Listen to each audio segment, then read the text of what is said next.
Russian President Vladimir Putin just performed an honorary commencement of a new large electric power plant in southern Russia. Станция готова к пуску. Начальнику смены станции приступить к набору мощностей.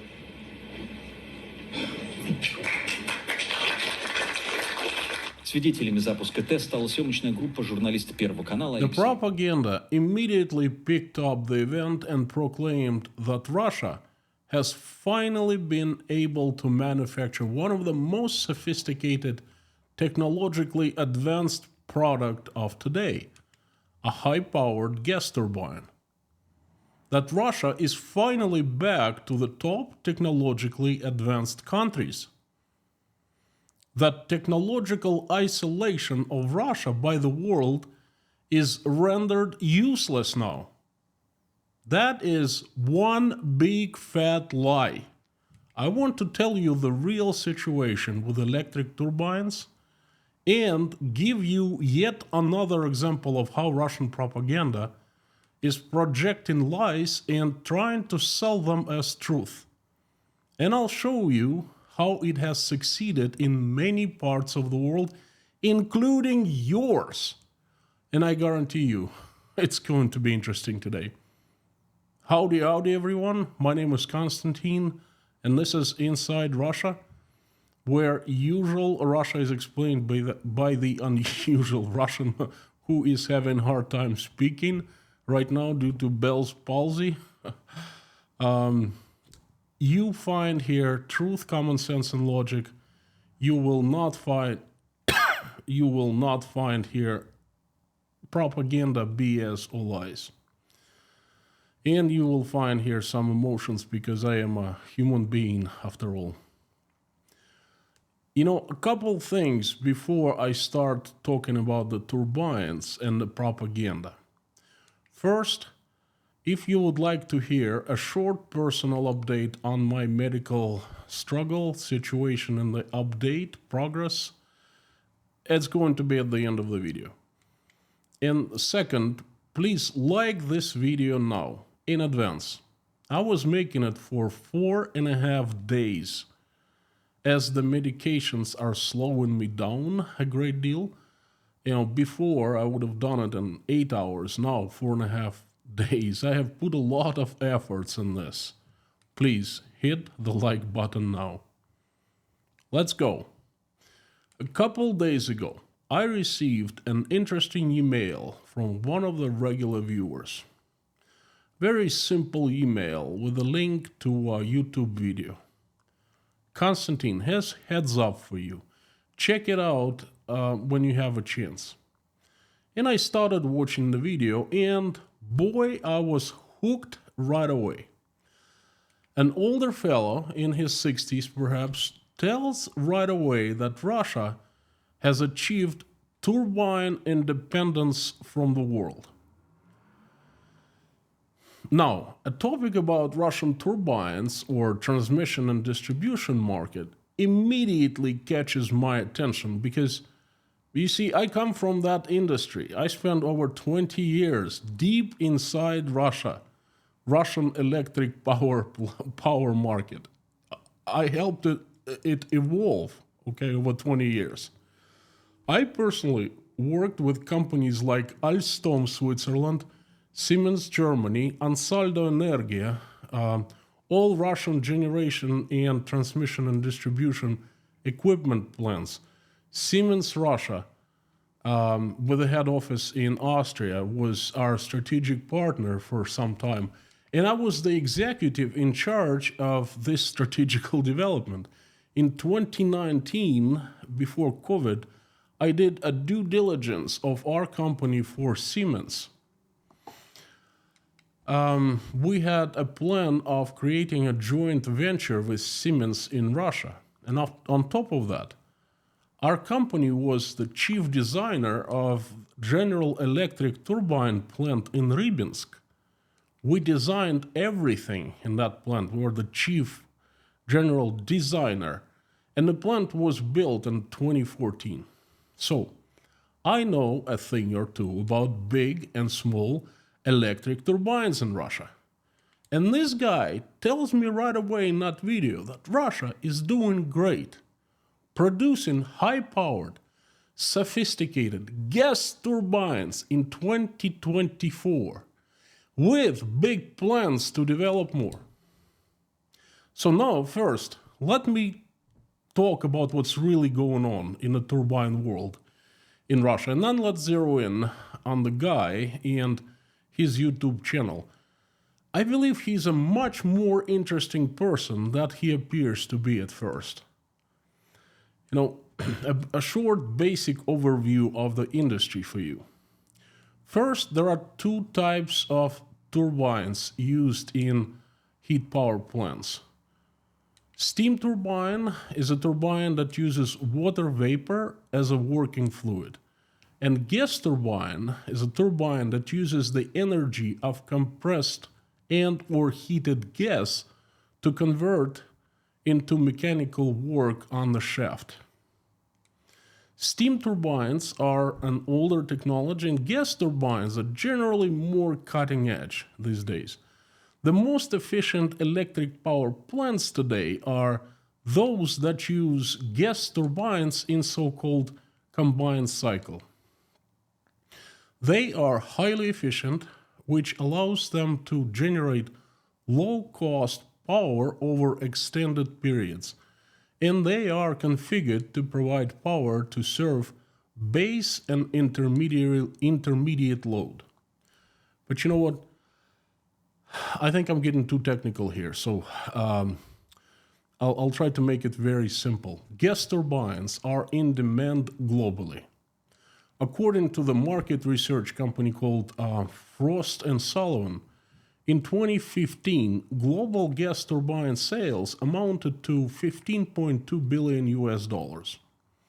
In 2025, around the corner, Frost & Sullivan forecasts global sales of $23.7 billion. So from 15 and 10.2 to 23.7 in 10 years. That is huge. Steam turbine sales are on the decline, on the contrary.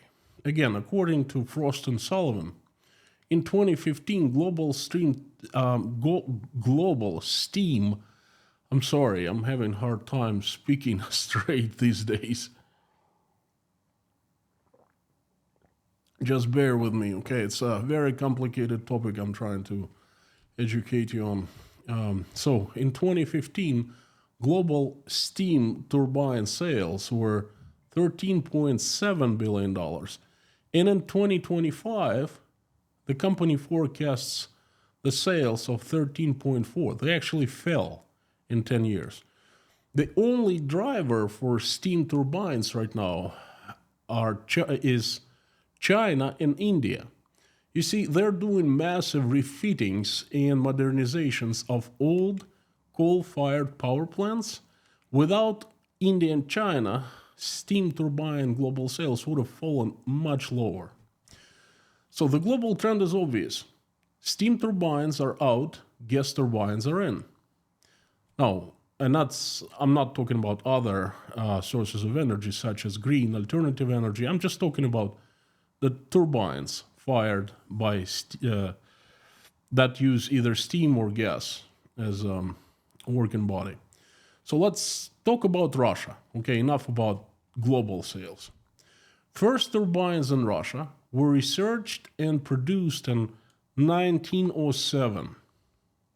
This is one of the first photos of a plant in St. Petersburg. It was called Leningradsky Metallический Завод. It still exists today. I've been to it many times.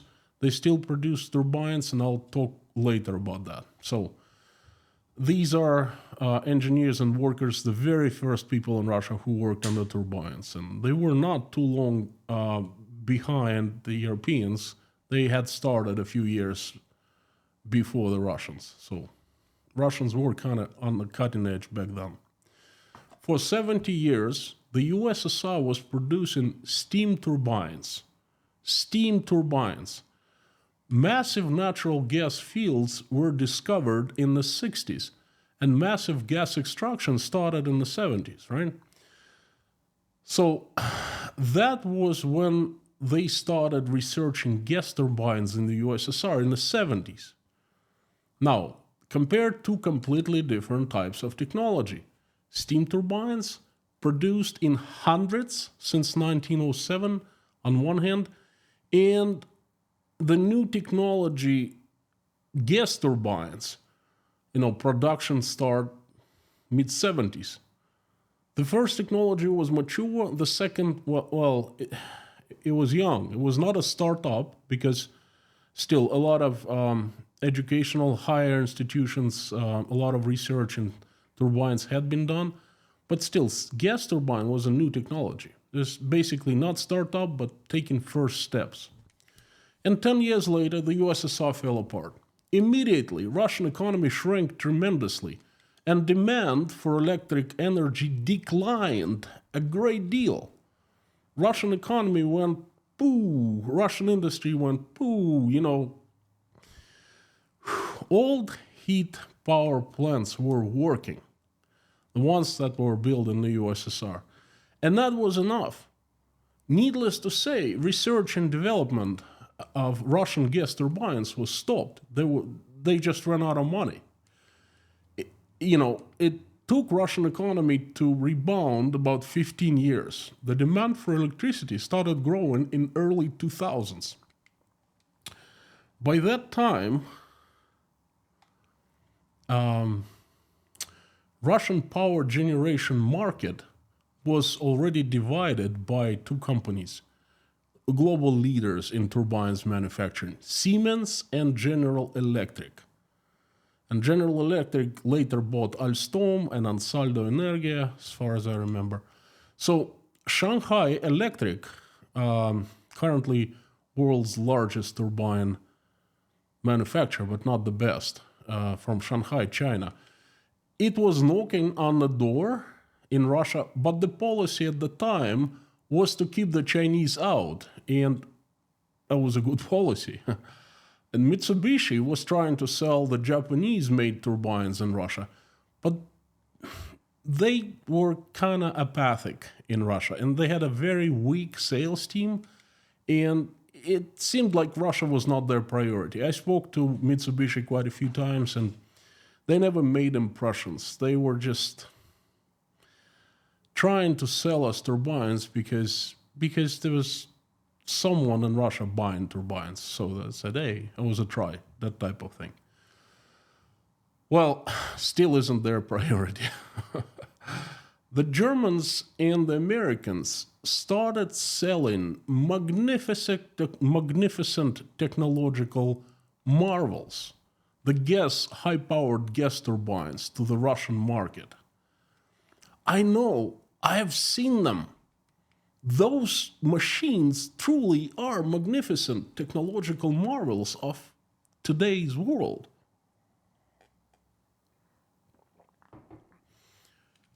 GE and Siemens were selling their gas turbines in Russia left and right back then. Russia was going through very economically fantastic time. There was plenty of money. Demand was huge, supply was short. GE and Siemens annual sales were in dozens of large machines. Things changed in 2014.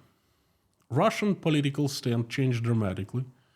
From being a part of the civilized world, Russia started turning into pariah, okay? It didn't turn overnight, but the alarm started sounding. The turning was slow, not overnight, and it was at first nearly invisible. I personally didn't see it. Many Russians didn't see it. Well, it was my mistake, but, I'm being honest. But there was turning. The wheels were moving. The wheels were changing. Russian government realized that it was dependent on Western turbines. And Putin ordered to create a Russian turbine. So they started using two paths simultaneously. One was to create a Russian turbine from scratch. And the second path they took is called technology transfer. or it was called back then in the past.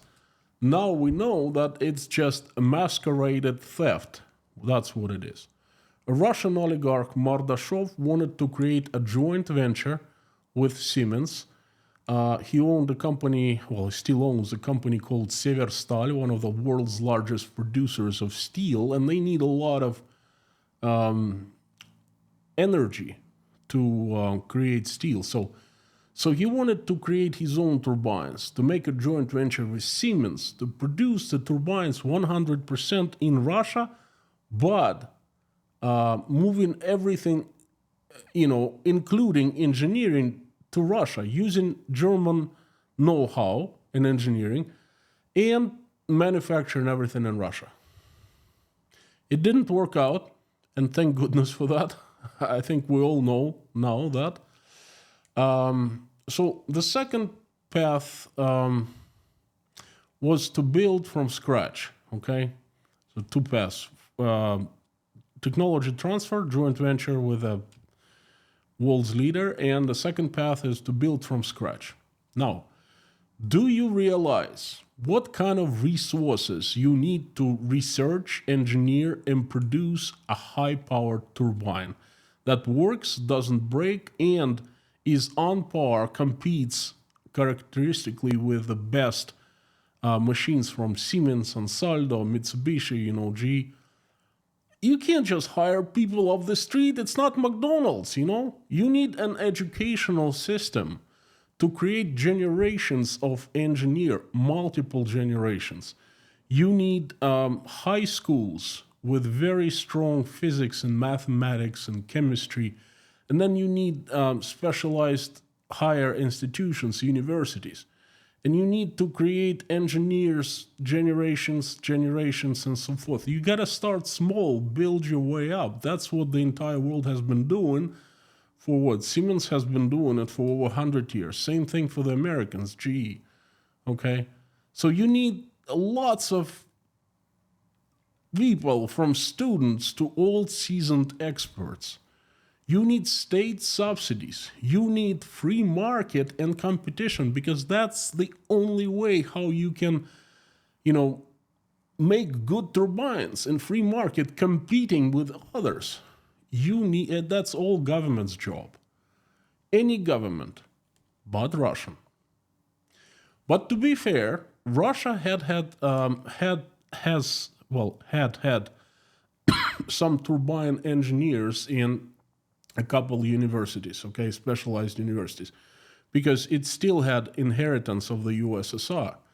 And it had a few turbine plants, not the best ones, very dated, I should say, but I'll tell you later about that. So they were leftovers from the USSR. Not enough to create new turbines, but enough to modernize old ones. And modernized they did. The new gas turbine powers power plant TES Udarnaya that I mentioned in the beginning, Putin commenced. So this power plant was commenced just a few days ago, on October 9th. Just like I said in the beginning, Vladimir Putin gave the command himself. Not at the site, of course. He was sitting in a bunker in front of his TV or TVs, and everyone was just working at the sites. That's how it looked like. But you know what? Something doesn't make sense here. Wait a second. I just gave you a million reasons why Russia has never produced big, high-powered gas turbines, and most likely will not produce for a very long time. And here, the new power plant TES Udarnaya commenced. A wonderful new power plant with Russian turbines. And well, at least this is what TASS information agency had to say about it. For the first time, the domestic high-powered gas turbine GTD 110M That's important. Produced by ODK, or OKD, I'm sorry, Saturn was used. It was created to replace foreign-made turbines in the future. This is the first power plant of this class with domestically made turbines. It's wonderful, right? Well, not so fast. TASS and Russian propaganda are conveniently forgetting to tell you something. That TESS Udarnaya is not a success, but actually a failure. Power plant's construction began in 2018 and was scheduled to be finished in 2021. Well, 2025 is around the corner, and the commencement just happened. The project took 3.5 years longer to finish. Do you know what it means? Sending so... I'm sorry. I guess I'm getting too excited here. Right now I'm speaking Russian much clearer than I speak English. You know, I still make mistakes. So a project taking 3.5 years longer means that you spent so much more that you planned originally. Way over budget. Might as well install turbines casted of pure gold. You know, that's what TESS Udarnaya is. Not really a success. But okay, let's put aside money because, you know, taxpayers' money in Russia is a completely different conversation. There's something even more odd about this project, and no one is talking about it. Propaganda has just picked up this TESS Udarnaya commencement on October 9th, a few days ago.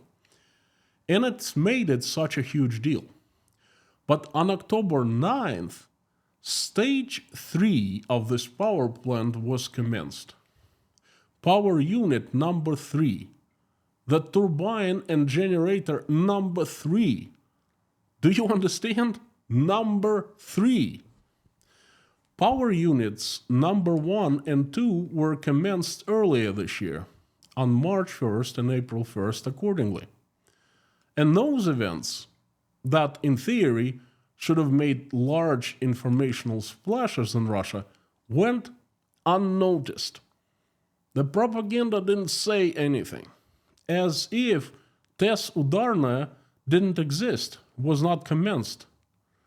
Putin didn't commence it from his bunker, and there were good reasons.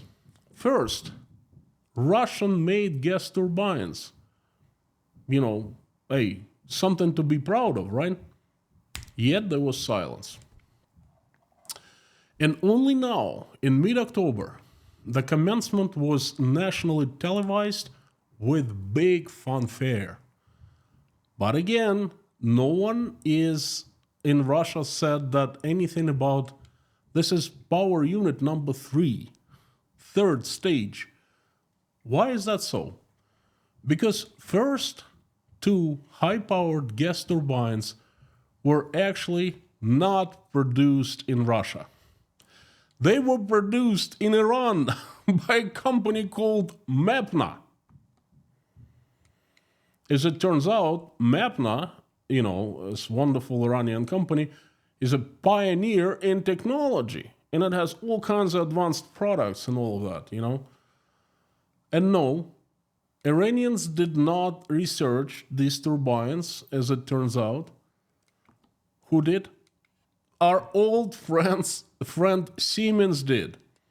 In March 2016, Siemens concluded a far-reaching agreement with Mapna, Iran's largest power plant EPC contractor, to collaborate on the transfer of know-how for F-class gas turbine technology to modernize the Iranian power supply system. During the course of this agreement, the 2 companies also signed contract that converted transferred not only 2 SGT-5 4000F gas turbines to Iran, but also two S Gen 5 2000H generators. I mean, look at this SGT5 4000. That's a beauty. Not cutting edge, but tried and true and reliable, a workhorse. More than 360 turbines sold worldwide. And now they're produced onto the brand Mapna in Iran and sold to Russia, the most sanctioned country in the history of the humankind.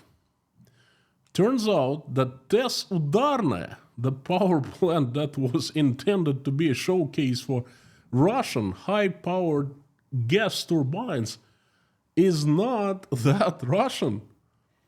It is Iranian with a German DNA.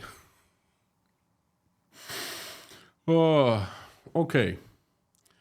Let me forget about that for a second. Power unit number 3, is power unit number 3. 1 and 2 in the past, no one cares. Iran, Germany, out of the window. Power unit number 3, a brand new turbine designed, engineered, and manufactured in Russia by Russians. Finally, something to be proud of. All over Russian news, all over Russia, Russia has finally broken this isolation, technological isolation from the West. Something worth to televise with fanfare and drinking tea. English breakfast, oh, it's good. Helps my palsy, Relaxes muscles here. It doesn't, but I'm kind of getting used to this condition.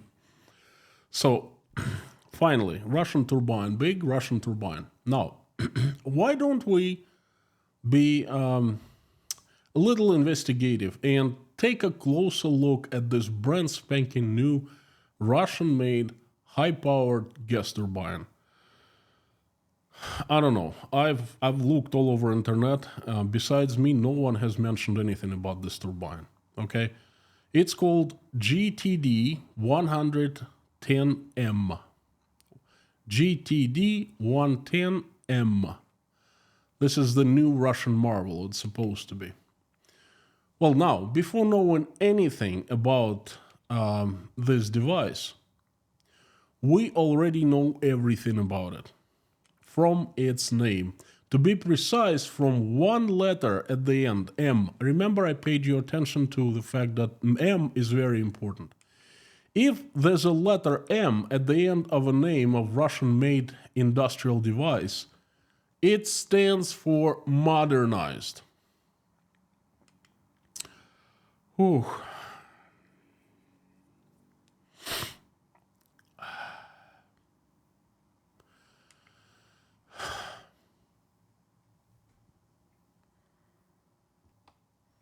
GTD 110M is not a turbine built from scratch. It's a GTD 110 turbine that has been modernized. So instead of looking at this new thing, let's take a look at the old GTD 110 machine. Hey, it's a very well-known turbine in Russia, in the turbine world, of course. A single rotor turboshaft engine used as part of the gas turbine and combined cycle power plants GTE 110, PGU 165 and PGU 325 with a capacity, the power capacity of 110, 165 and 320 megawatts accordingly. The development of GTD 110, this one. Let's compare. This is Siemens. This is SGT5 4000F. And this is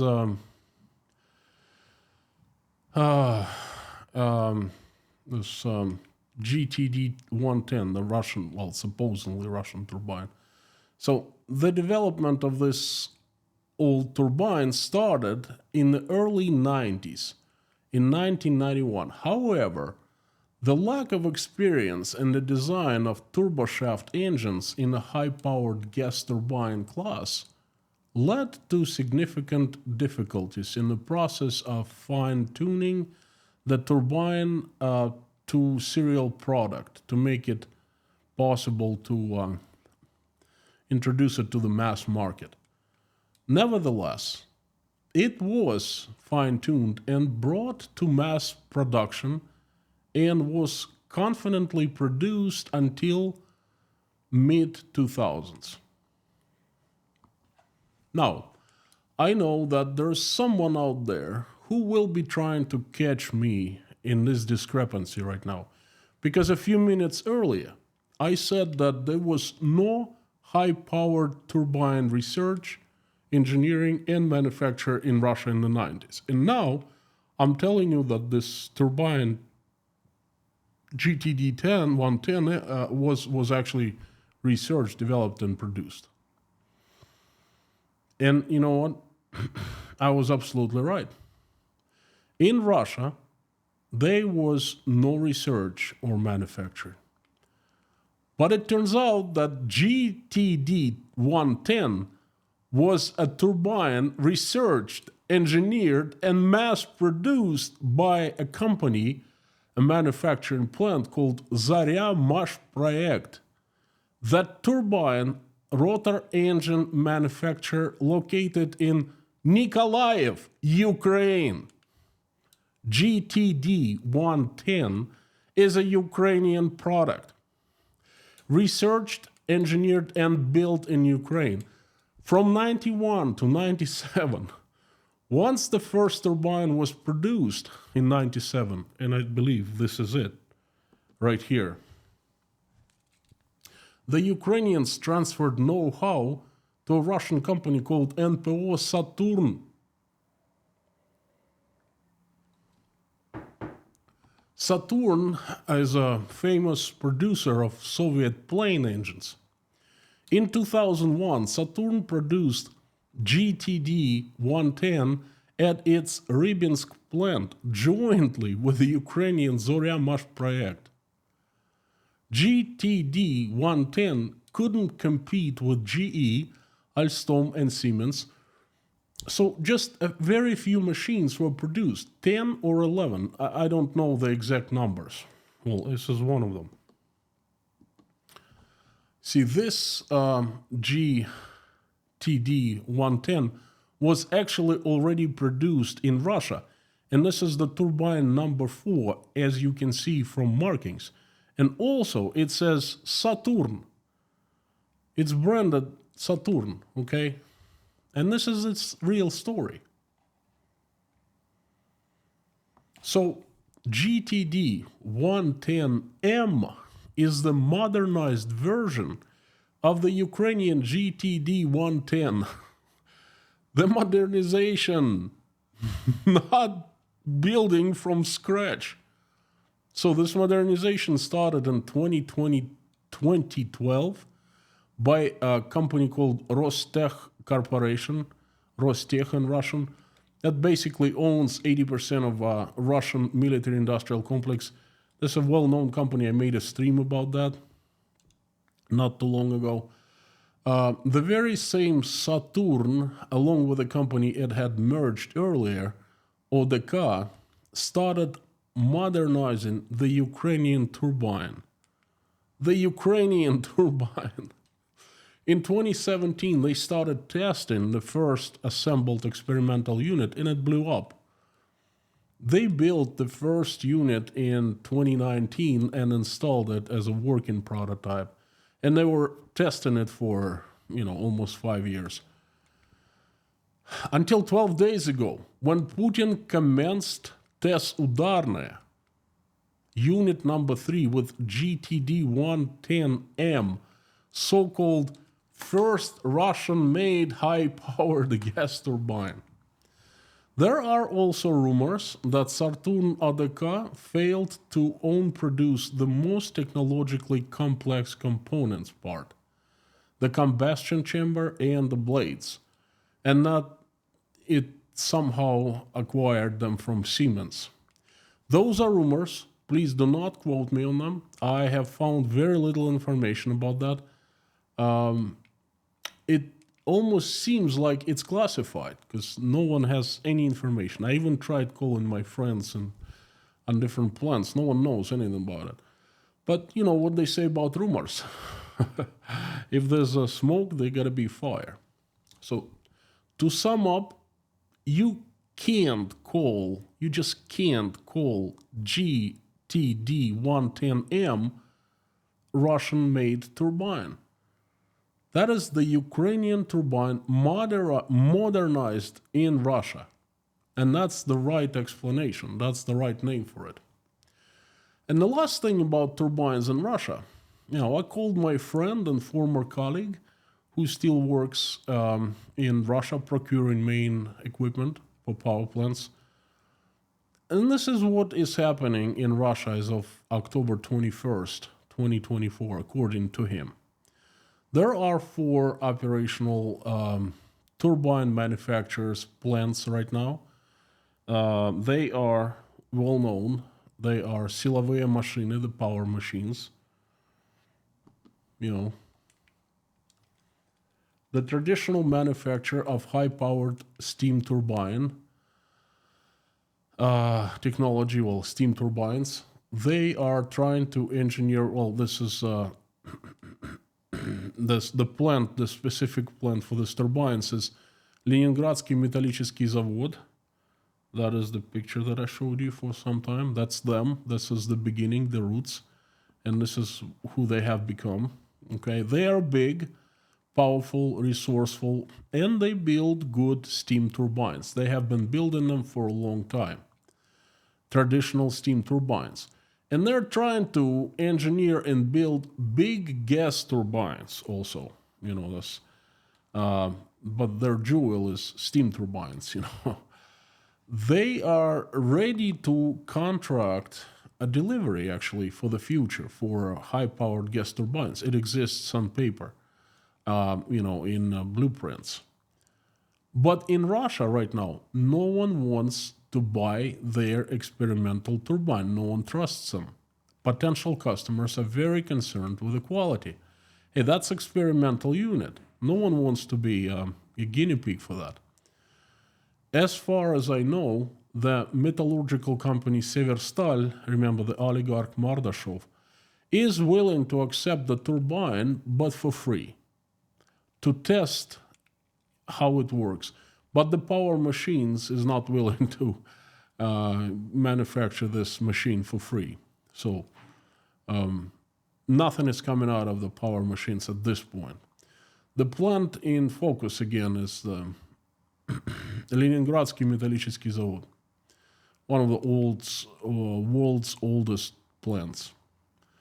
Now, the next is the Ural turbine plant, UTZ, and this is it. But it produces tried and true steam turbines also. As you see on the picture, it's I believe that's a heat power plant unit number 4 in Ulaanbaatar, and I believe we worked on it.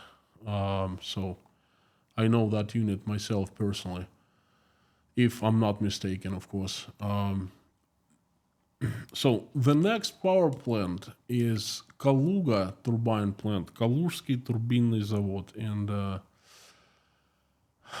they produce gas turbines, but they are of small capacity, small power, up to 6 megawatts per turbine. Kaluga has old technology. We've dealt with them. They produce different turbines. Some good, some not so good. But the thing is, right now, Kaluzhский турбинный завод is flooded with orders so much that they don't even come back with quotation requests, for quotation requests.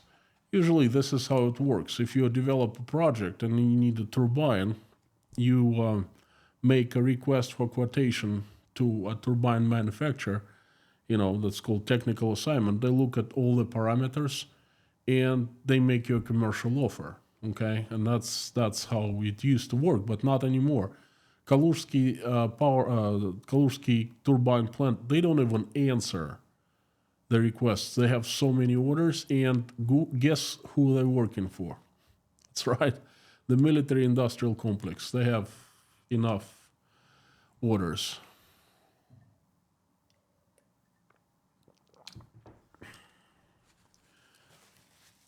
Can barely hold my liquid. That's pretty pathetic. The last plant is called ADK Saturn, and somehow they it also belongs to Rostech. Like I said, they do not display their English version anymore. So this is the company that produced GTD 110M used at TES Udarnaya. Okay, they have announced that they can deliver 2 turbines every single year, and they're backed up for 5 years with orders now. Because there are hundreds of power plants that are operational in Russia right now. They need to replace turbines, well, many do. They need capital refittings and so forth, and the new power plants are needed as well. So this company is flooded with orders. My friend, who is inside the industry now, described the situation as a disaster. People in Russia still procure some parts for existing foreign-made power plants, turbines, but it has become so much more costly, and it takes so much longer than before. And some parts they can't procure, so it's a very bad situation. But to deliver new machines, we're not talking about Siemens, GE, foreign machines, talking about Russian, forget about it. You just can't. And, at the very same time, I tune into YouTube and I watch this European fella addressing English-speaking audience, confidently stating that Russia has had yet another achievement as it is thriving to achieve technological sovereignty and independence from the West. And he talks about TES Udarnaya, how it's commenced, and GTD 110M designed and delivered entirely in Russia, and how wonderful that is, and what kind of achievement that is, and everything, He tells everything that it is not. It looks like he took press statement from TASS or the Ministry of Energy of Russia and just read it in front of the camera. Or perhaps someone wrote a script for him to read. Oh, I don't know about that, but that's a possibility. What angered me is other videos of his. They mirror Russian propaganda messages. It is literally what you see in Russia, how you hear and read it in Russia in the same words. And then somehow he translates it into English and spreads it all over the world. Wow. Now, who is this guy? I haven't found any information on him. The thing is, it's just not just about him, okay? Hundreds of thousands of people watched him all over the world. That video scored about 15,000 views at this point, and I think that many people believe him. And why wouldn't you? The guy looks legit, he makes sense. He speaks well in front of the camera. And if you don't know what's really going on in Russia, you have chances of believing him, right? Thinking, what if my own government is lying to me? And he's not. Russia is doing well. It's not the first time the government has lied to me, and things like that. So he's spreading the seeds of distrust. But okay, let's just move away from this guy. What is just a few thousand people watching him on a regular basis on the scale of global population. One YouTube channel can't make an impact. Well, I think that's wrong. Take one guy, establish him, feed him right information or wrong information, and multiply him by thousands. Now, I am not accusing this guy of getting paid by Russia. I simply don't know. I have no evidence, no proof. But do you know that now Russia is spending so much financing propaganda, both domestic and foreign? Do you know how much they're spending in 2025? The record $1.5 billion. That's more than the budgets of some of Russian provinces. And that is a threat. And the US government recognizes it. The US State Department has just announced a 10 million reward for the information on one of the Russia's informational projects called Turbine. A group of Russians who are actively financing a network of Telegram channels and other media in the USA with a goal to stir up the American society and to meddle with the upcoming elections. So, folks, I've told you that with one goal. The next time you watch something on YouTube or somewhere else praising Russia, saying how wonderful Russia is, how wonderful it's doing, how it's circumventing sanctions, it's becoming stronger, and all these wonderful things, Russia, I dare you to ask questions, fact check, and think critically. Do that to every bit of information you are receiving from me. Fact check me. I fact check myself, but that's okay. Please, I dare you, fact check me. Ask questions about what you hear from me. Go and do research and think critically, but not just me, everyone.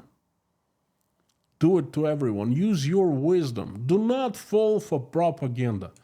Otherwise, you might wake up one morning and you'll find yourself in Russia, just like we did not too long ago. It's been tough. Thank you so much. Now, as promised, the personal update now. The left side of my face right here is still paralyzed. The diagnosis is Bell's palsy. I'm still heavily medicated. Again, I'm so much slower these days of preparing this information, doing research and so forth. I'm taking daily IVs, pills, doctor checkups. I'm taking it easy, and it's hard not to take it easy. Trust me, I'm being this medicated. I'm tired a lot, I disfocus and things like that. I still have hard time speaking. Russian is a bit better, English is a bit worse, and my face is certainly showing what's going on with me right now, although I'm kind of getting used to it, and this is the visual reference that cannot be ignored. Although in the last couple days, I'm seeing great improvements. I'm seeing micro movements in my left side of my face and so forth. I can move my eyebrow a little bit. So this is what's going on. I would like to say thank you so very much for your support. I still keep receiving emails, and at Patreon there's a live chat when I'm pretty much every day, and I show pictures of what's going on with me and things like that. So we chat with patrons quite often, and I still, Oля is helping me a great deal. We still do 54 news every single week of what's important. So I haven't done streaming for about 7 days. So if you want to know what's currently happening in Russia, tune in and become a patron at patreon.com. We're still very active there, 9 news per day. We'll keep you informed of everything you want to know, but just don't know where to ask. At the end, you know what? no matter what, I am still sitting in front of the camera right now. I'm still recording my message, and I will continue telling you the truth as long as I can speak. My face is moving. No matter if I'm paralyzed or not, demonetized or not, criticized or not, you can count on me showing up and sharing my thoughts as long as I physically can do that. Putin and his gang are trying to shut me down and get rid of me, but I'm just getting started. Thank you, friends. Carthago delenda est.